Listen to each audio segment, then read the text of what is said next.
Ini kelompok 2 ya, jadi nulisnya kalau item begini tuh bisa pernyataan, nah jawabannya di bawahnya. Jadi kalau bold ini bisa pernyataan nih ya. Jadi kamu kalau pas nambah di sini bisa pernyataannya, kemudian kamu tulis responnya untuk membedakan. Ya. Nah, ini yang kelompok lain oke. Baik, Bu. Oke, tinggal kita tunggu kelompok 3, 5, 7. Ya, naik lagi kan?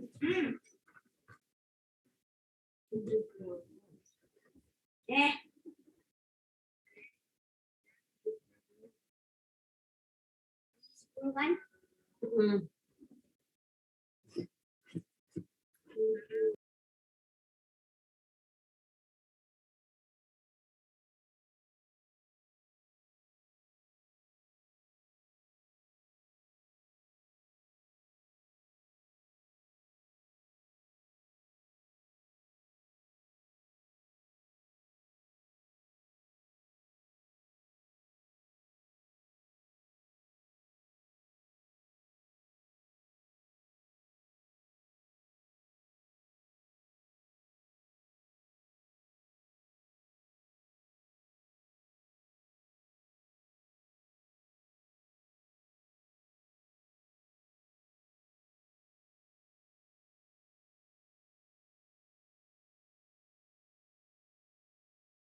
Itu siapa tuh? Stefanus. Oke, satu lagi ya, kelompok 5 ya. Kelompok 5.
kelompok 5 siapa nih kelompok 5? Berapa? 3.000 tambah 200. Kelompok Hana Siti Istingana, Bu. 3.200. mana? Benar, 3.200. Terus lanjut. Bentar ya, saya lihat. Kelompok 5.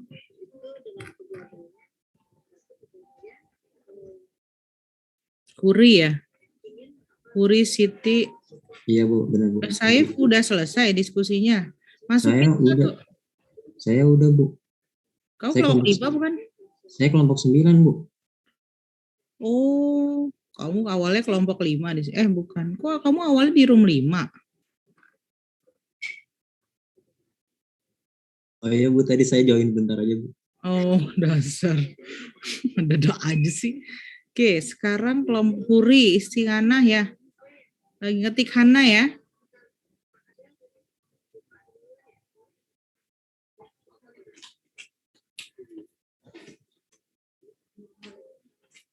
Oke, mungkin sambil kita tunggu kelompok 5 ya, kita mulai dulu ya. Mungkin per kelompok itu silahkan sampaikan. Nah, kita mulai dari kelompok terakhir, acak aja ya, jangan apa-apa kelompok 1. Oke, kelompok 10 silahkan. Yang lain silahkan sambil dilihat ya. Jadi Baik Ibu, untuk kelompok 10, untuk pernyataan nomor 1 itu adalah konduktivitas akan sama, di mana ada larutan yang tingkat keelektrolitannya ada yang kuat dan dan lemah, dan dia memiliki konsentrasi yang sama. Menurut kami itu adalah suatu miskonsepsi, Bu. Jadi dikarenakan konduktivitasnya ini akan berbeda apabila tingkat keelektrolitannya walaupun tingkat keelektrolitannya beda, walaupun konsentrasinya sama gitu, Bu. Jadi semakin kuat sifat elektrolitnya, maka konduktivitas larutannya itu akan semakin kuat juga gitu, Bu. Ya, karena ini kan terkait dengan tadi ya, ingat keywordnya si elektrolit adalah elektronnya ya. Jadi ketika dalam kondisi tadi lemah atau kuat ya, kekuatan elektron untuk mengantarkan listrik ini tentu berbeda. Jadi sebenarnya karena kekuatan mengantarkan listrik ini terkait dengan kekuatan dari senyawa tadi ya, larutan tadi ya, elektrolit kuat ataupun elektrolit lemah ya. Nah, nanti akan berbeda kalau konsentrasinya berbeda ya. Karena ini kan juga terkait dengan kepekatan ya yang ada di dalam sana. Nah, itu mungkin benar, jadi ini miskonsepsi. Kelompok 10. Pak Hanan kalau nggak standby mungkin Bu Hayun atau Pak Hanhan kalau mau menambahkan silahkan. Kayaknya susah, Pak Hanan double 3 Zoom, triple malah ya. Bu Ayun silahkan kalau mau menambahkan, kalau enggak kita pindah ke kelompok selanjutnya. Well done ya, kelompok 10. Baik, terima kasih Ibu. Oke, mulai ini ya, mulai ingat-ingat nanti pas mata kuliah apa saja, atau ini pertanyaan ini sering juga keluar ya, ketika misalnya kita mengajar gitu ya, terkait kita memberikan materi kepada siswa. Oke, kelompok 7.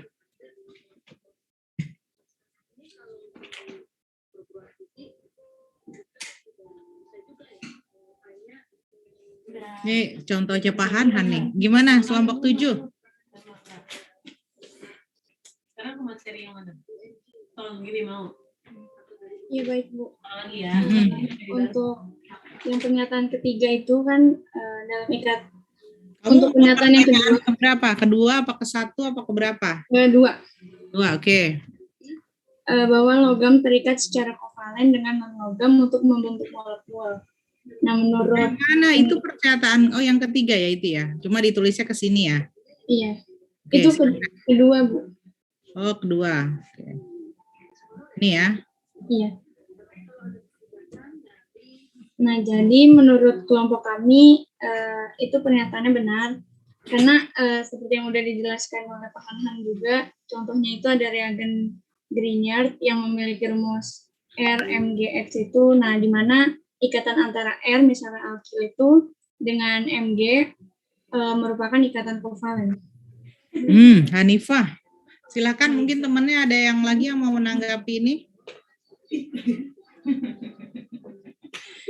Yuk, siapa yang mau menanggapi? Ini sering nih ya, sama-sama dibahas ya. Benar atau salah?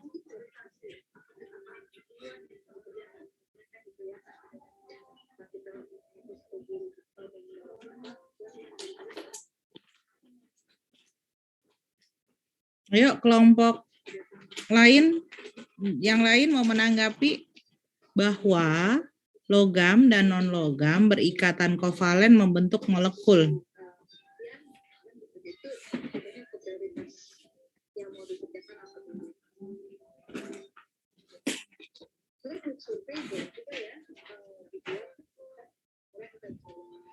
Ada? Yuk, yang lain. Tiara, ada tanggapan Tiara? Iya Bu, kelompok 7 kelompok saya Bu. Ya udah yang lain. Kaulan Karima. Iya Bu. Gimana? Pernyataannya benar atau salah?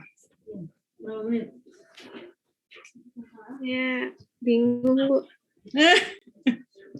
Bingung. Jadi kalian yang kelompok 7 contohnya oke sebagai ikatan ini ikatan regen Grignard ini contohnya oke, cuma pernyataannya itu enggak, karena kalau kita buat statement itu pernyataan yang semuanya maksudnya gini, bahwa kalau logam ketemu non-logam itu berikatan kovalen dan membentuk molekul. Padahal ini kebalikan kayak kita ngomong ikatan ion itu logam dan non-logam terbentuk ikatan ion gitu. Itu sama aja pernyataannya gitu, itu miskonsepsi. Jadi enggak semua logam dan non-logam terikat dengan kovalen gitu ya. Nah kalau kovalen ngebentuk molekul iya. Tapi kalau udah bicara logam dan non-logam gitu, itu enggak pasti gitu. Ya, Pak Hanhan, apa Bu Hayun?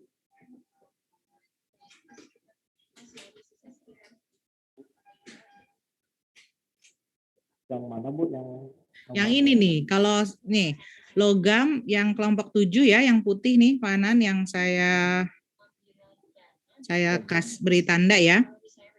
Jadi logam dan non-logam berikatan kovalen membentuk molekul. Nah ini contohnya oke yang Pak Hanan sampaikan kemarin. Tapi kalau kita buat statement logam dan non-logam itu berikatan kovalen dan membentuk molekul, tuh statementnya salah, miskonsepsi gitu. Tapi kalau contohnya bahwa itu regen Grignard itu kovalen gitu ya, oke, cuma bukan statementnya itu miskonsepsi gitu. Pak Anan mungkin mau menambahkan? Tapi umumnya memang kovalen itu molekul ya. Ya, kalau molekulnya oke, kovalen sama molekul oke, tapi pernyataan depannya nggak tepat. Kalau logam dengan non-logam membentuk kovalen. Ya, tidak selalu. Nggak selalu. Jadi logam membentuk kovalen dengan logam nggak selalu. Tapi kovalen membentuk molekul iya. Gitu. Ya, kelompok 7 ya. Baik Bu. Siap. Oke, kita pindah ya ke kelompok 4. Nah, kelompok 4 coba. Ini kelompok 5 kok belum juga nih? Kelompok 4 mau pernyataan yang mana?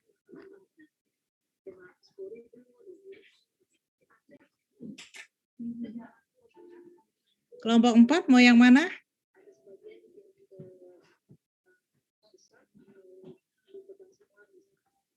Halo kelompok 4. Kelompok 4 siapa nih kelompok 4 nih?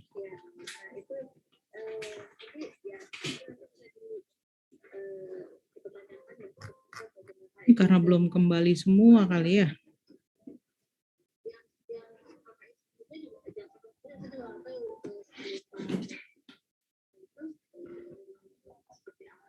Kelompok 4 apa sudah bergabung di kita? Kelompok 4.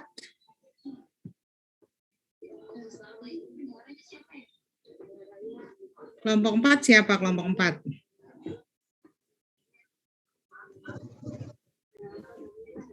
Ini kelompok 4 nggak ada anggotanya. Halo?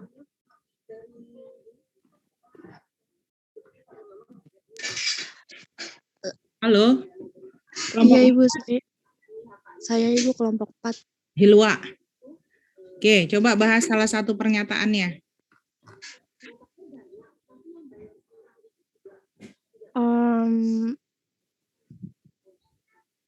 Yang pernyataan nomor 1 disebutkan bahwa hanya satu elektron yang dilepas dari sodium karena menstabilkan konfigurasi dari ion sodium itu. Untuk jawaban dari kelompok kami, pernyataan tersebut bernilai benar karena sodium akan melepaskan elektron selanjutnya. Akan dibutuhkan energi 10 kali lipat lebih banyak. Kami mengambil sumber dari link tersebut, Ibu. Oke. Yang lain silakan. Saya tanya ya. Silva, coba tanggapi pernyataan Hilwa.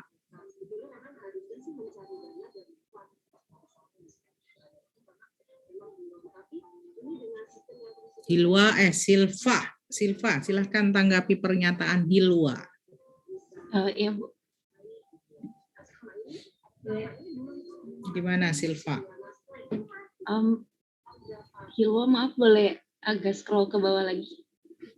Saya yang bisa scroll. Maaf, Bu. Silahkan.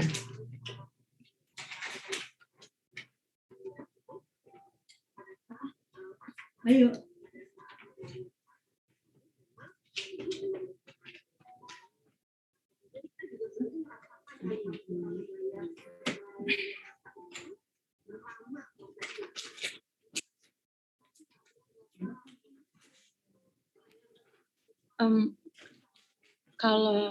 Kalau menurut saya, Bu, dari pernyataan tersebut, saya setuju dengan kelompok 4. 4 ya. Ada yang nggak setuju nggak?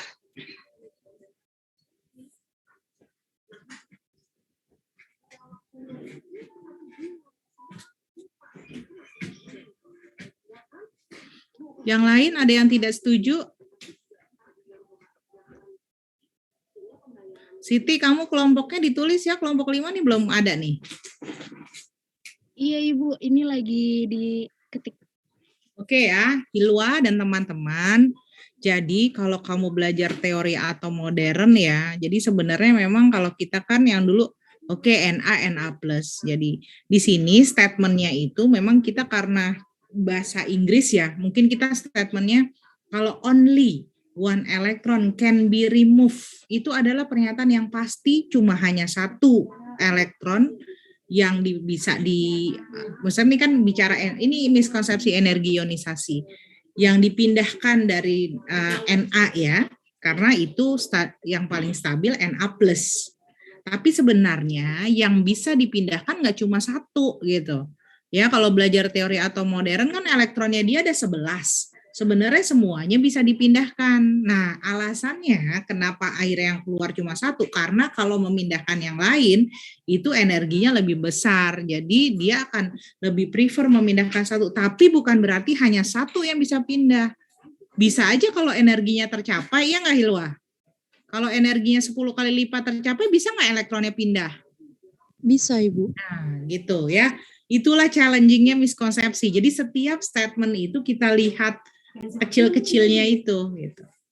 Oke, mungkin sampai sini ada pertanyaan dulu sebelum saya pindah ke kelompok selanjutnya. Belum ada Ibu. Oke, nah ini yang seru ya. Ini udah oke nih kelompok 1, kelompok 2 nih ya, yang konsentrasi ini ya, itu udah biasa kalian tahu ya. Bu, saya mau nanya Bu, boleh Bu? Silakan Saif. Nah, kalau yang di nomor 4 ini kan dia Na ya sodium. Kalau misalnya itu tadi statementnya berlaku buat semua unsur yang lain nggak? Semua unsur, semua. Oke.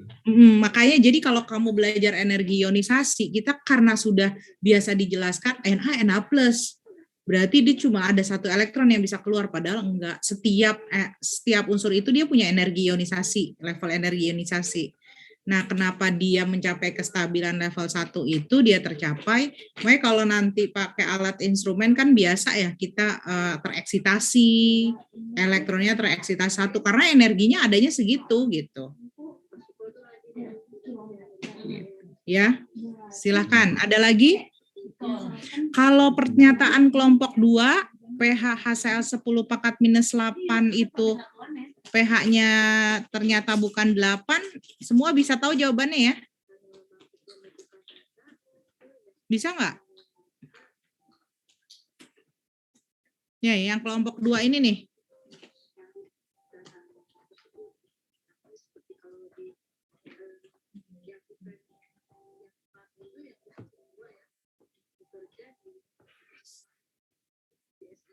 Anasya. Oh, atau yang cowok deh, cewek terus nih. Yang cowok Saif, Rifat. Nah, Rifat udah tahu nggak cara jawab ini? Udah tahu, udah paham nggak? Belum Bu, kalau dari saya. Belum. Siapa nih kelompok 2 yang jawab ini? Gimana cara ngitungnya? Saya, Bu.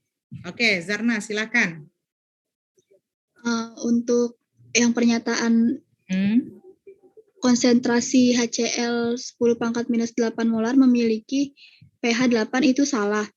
Karena, sebentar Bu. Karena konsentrasi HCl 10 pangkat minus 8 memiliki bentuk cairan yang sangat encer. Karena asamnya encer, maka konsentrasi H3O plus pada air tidak bisa diabaikan. Sehingga konsentrasi H plus yang digunakan untuk menghitung pH adalah konsentrasi H plus gabungan dari konsentrasi H3O plus air dan konsentrasi H plus pada asam. Jadi pH-nya itu 6,98 dan pH asam tidak lebih dari 7. Oke, nah saya tanya yang lain lagi nih. Ya, terima kasih ya. Siapa tadi? Zarna ya? Nah, iya, Bu. siapa lagi nih saya tanya nih?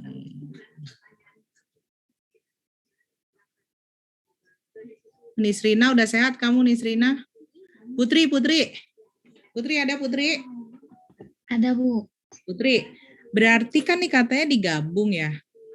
Berarti konsentrasi H plusnya si air berapa?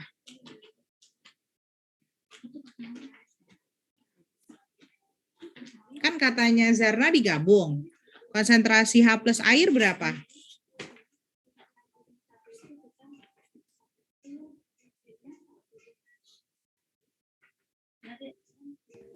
Masih bingung, Bu.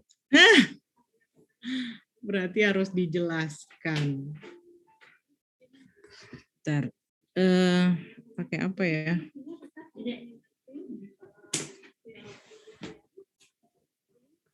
Kelihatan ya? Itu yang udah nulis ya Bu. Hah? Iya, gimana nih Pak Hanan? Kemarin bermasalah nih di sidang. Oke, saya kurang bagus ya. Ini air ya, 10 pangkat minus 7. Terus yang tadi berapa? Kalau HCl 10 pangkat minus 8, H plusnya berapa konsentrasinya? 10 pangkat minus? Minus 8 ya. Nah, ini berarti kan 10 pangkat, kalau 10 pangkat minus 7 nggak kelihatan ya, karena gini. No, sebenarnya kan gini, supaya kamu kelihatan ya, 0,1. Aduh, saya nggak bisa, nolnya susah nih. Gini kan, berapa nih? 1, 2, 3, 4. Aduh. Gini ya, ini 10 pangkat minus 7. Ditambah 0, gini kan kalau 10 pangkat minus 8. Ya, jadinya akhirnya H plusnya, ya tetap aja kalau dibulatkan 10 pangkat, atau pH aja langsung ya. Jadi pH-nya berapa?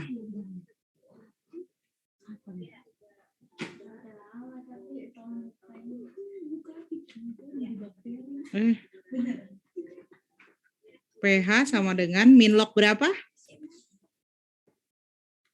Min log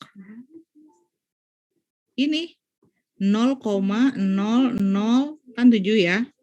0,002456. Nah, benar nggak? Jadi kalau dihitung ya 6, sekian, bukan 8. Ada pertanyaan, jadi kalau ditanya HCl 10,4-9 pH-nya berapa? Ya di bawah 7 lah gitu. Kalau 10,4-12, jadi jangan HCl 10,4-2, 2, 10,4-3, 3. Terus pas ditanya terus aja jawab. Nah kalau udah lewat 10,4-7 ditambah gini rumusnya. Ada pertanyaan semua mahasiswa?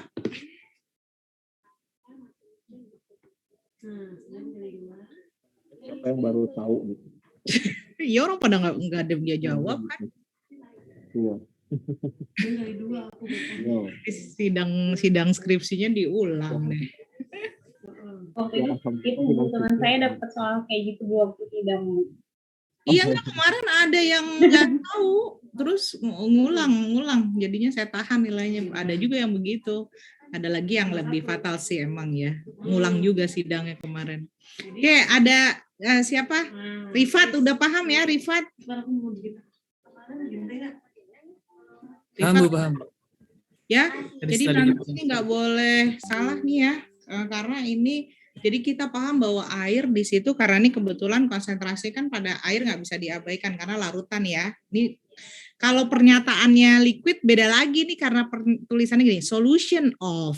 Makanya hati-hati setiap statement, setiap kata di miskonsepsi itu ada maknanya. Oke, the last one nih. Saya paling suka netralisasi ya. Ini kelompok 2 udah ya. Sekarang kita pindah ke kelompok 1. Silahkan kelompok 1. Siapa tadi? Paling cepat nih kelompok 1 sesuai namanya.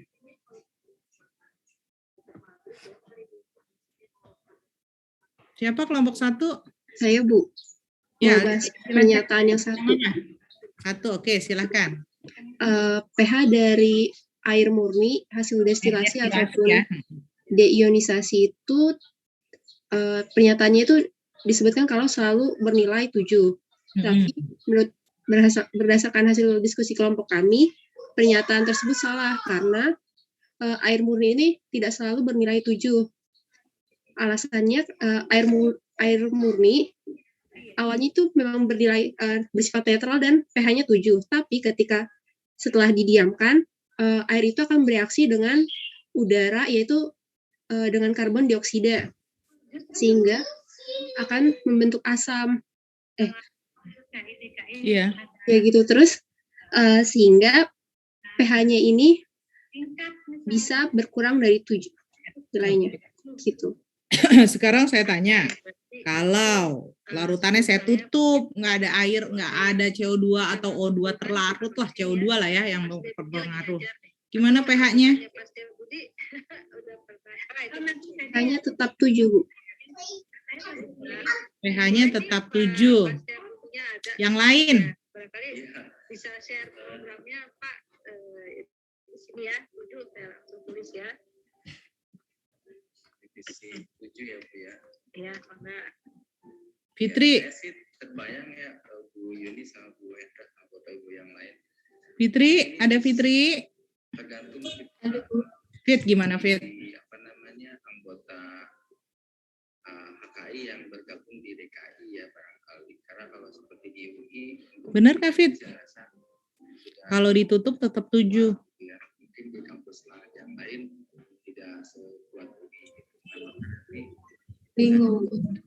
Hah? Bingung. Ayo, siapa yang bisa memberikan tanggapan nih?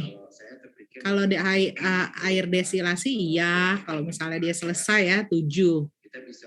Tadi ini karena terbuka kena udara katanya jadi asam. Karena H2CO3 ya terlarut.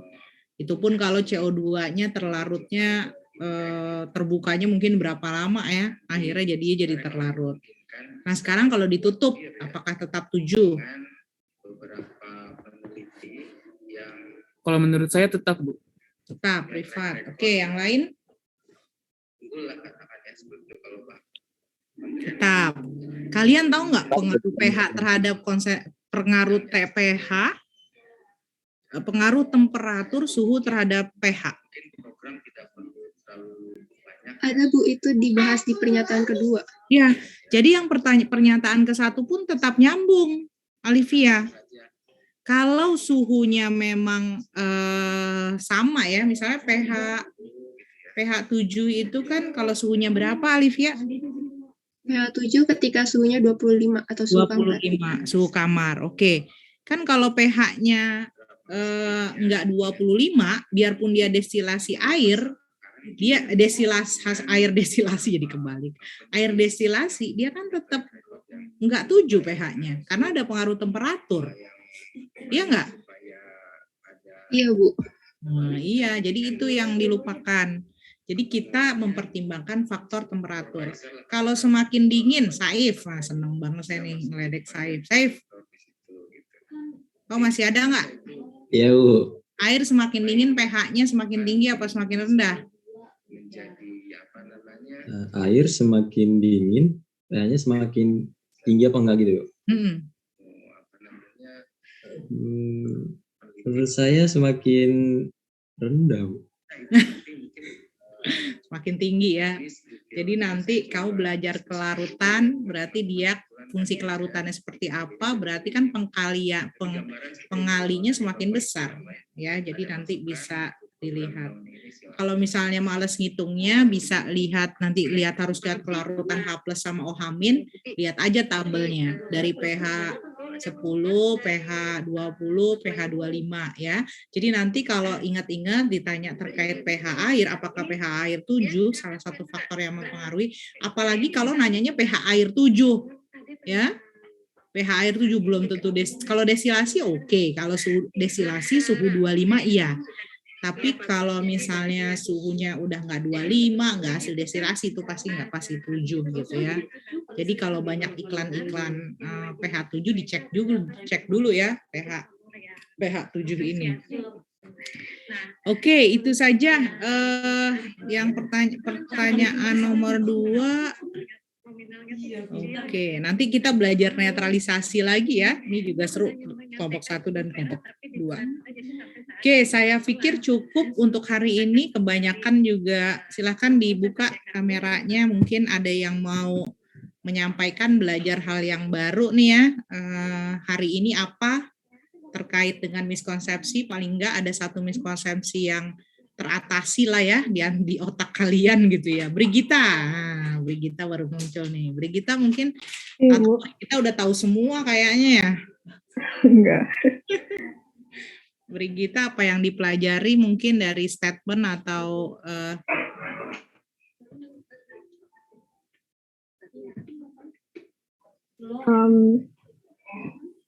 mungkin khususnya untuk yang kelompok 1 tadi, Bu. Saya selalu berpikir kalau pH air itu 7. Iya, pH air 7. Nanti ada lagi pembahasan tentang netralisasi ya. Kalian selalu berpikir netral itu 7 ya. Ini nggak ada hubungan nih malah ya. Karena kebiasaan otaknya netral 7 gitu.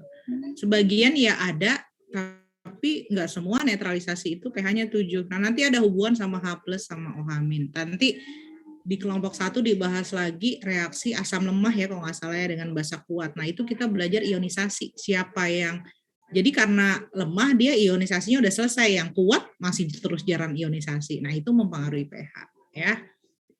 Pak Hanhan, Bu Hayun, silahkan. Mungkin ada tambahan sebelum kita tutup.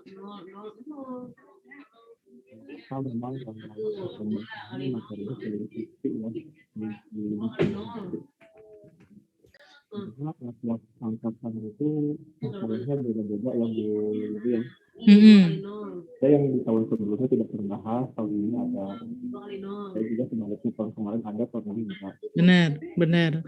Jadi kami juga terbatas untuk membahas semua miskonsepsi, tapi paling tidak selesai kelas ada yang kalian dapat gitu. Oh, yang ini ternyata, nah kami juga terbatas membahas reasoningnya secara lebih detail lagi ya. Bahkan saya ingat dulu waktu saya kuliah kimia dasar, saya sampai harus menjelaskan 1 halaman tentang proses ikatan ion. Itu saya benar-benar buka buku textbook, gimana caranya energi kisinya ada di mana, pembentukan energi ionisasinya ada di mana, itu benar-benar afinitas elektronnya ada di mana. Itu saya benar-benar bikin sendiri supaya tahu sebenarnya apa sih masalahnya yang ketika terjadinya proses ikatan ion. Nah, itu juga mudah-mudahan kalian juga bisa belajar gitu. Oh, tadi ada statement ini kok salah ya, saya kok pahami gimana, nanti baca lagi buku kimia dasarnya. Oke, perwakilan laki-laki ya, Riyadi. Ayo, Ahmad Riyadi. Oke, kamu apa yang baru yang mungkin Riyadi pelajari? Kalau dari saya Bu, itu yang mengenai air Bu. Saya juga baru tahu kalau misalkan air pH-nya bisa turun dan naik. Tapi kalau misalkan dilihat dari Alfamart gitu Bu, kan ada beberapa yang pH-nya 8 gitu ya Bu, itu katanya lebih baik gitu. Makanya saya tahunya mungkin dari situ kalau ada air yang pH-nya lebih tinggi dari 7 Bu. Alkalin apa Pak Hanan? Alkali water itu ya yang buat obat ya? Iya benar. Nah makanya lebih mahal juga Bu, lebih mahal harganya. Jadi kalau misalnya kayak kalian sakit tenggorokan, batuk ya, itu kan suka dibilang pakai garam. Kenapa itu pakai garam? Itu tuh menaikkan pH. Karena bakterinya nggak sanggup hidup dengan pH tinggi gitu. Terus kenapa alkohol harus 70% misalnya gitu? Kan kalau kita mikirnya, oh semakin tinggi konsentrasi, semakin bagus nih, bakteri semakin mati. Enggak gitu. Saya pernah nyoba sendiri soalnya saking penasaran. Jadi saya pakai bakteri, saya hidupkan di cawan Petri. Kemudian saya ambil konsentrasi alkohol 70, 80, 90 ya, 100 nggak ketemu lah ya, susah itu ya. 70, 60, 70, 80, 90. Yang paling banyak mati ya 70. Jadi itu memang udah dibuktikan. Jadi kita kan sering berpikir, oh semakin tinggi nih semakin bagus. Ya enggak begitu ya. Jadi itu beberapa selalu ada alasannya lah ya kenapa kondisinya seperti itu. Oke, Bu Hayun mungkin ada tambahan? Cukup Bu Yuli. Oke, mudah-mudahan semakin termotivasi ya, sedikit-sedikit belajar, semakin banyak yang bisa diperbaiki. Mudah-mudahan tidak ketemu saya dan Pak Hanhan di ruang sidang ya. Tapi kalau ketemu Bu Yuli selama jadi korprodi ketemu terus ya. Tapi kalau sama Pak Hanhan siap-siap ya, Pak Hanhan, Pak Budi gitu ya. Kalau nanya tuh sampai detail sekali ya sama Pak Arif ya. Jadi makanya dosen-dosen yang konsep-konsep penting sama miskonsepsi ya Pak Arif, Pak Hanhan gitu ya yang dipilih. Oke, terima kasih semuanya Pak Hanhan, Bu Hayun, terima kasih ya. Saya izin mengakhiri, sehat-sehat semuanya. Silahkan kalau yang belum selesai Padletnya, saya tunggu sampai minggu depan supaya tiga-tiganya selesai. Dan Nisrina kalau bisa minggu depan sudah mulai maju ya, membahas artikelnya ya. Oke, kalau ada halangan tolong diinfokan saja ke saya. Oke, terima kasih. Saya izin mengakhiri. Selamat sore. Wassalamualaikum warahmatullahi wabarakatuh. Terima kasih Bu Yuli. Terima kasih Bu Yuli, Pak Hanhan, Bu Hayun. Bu Hayun.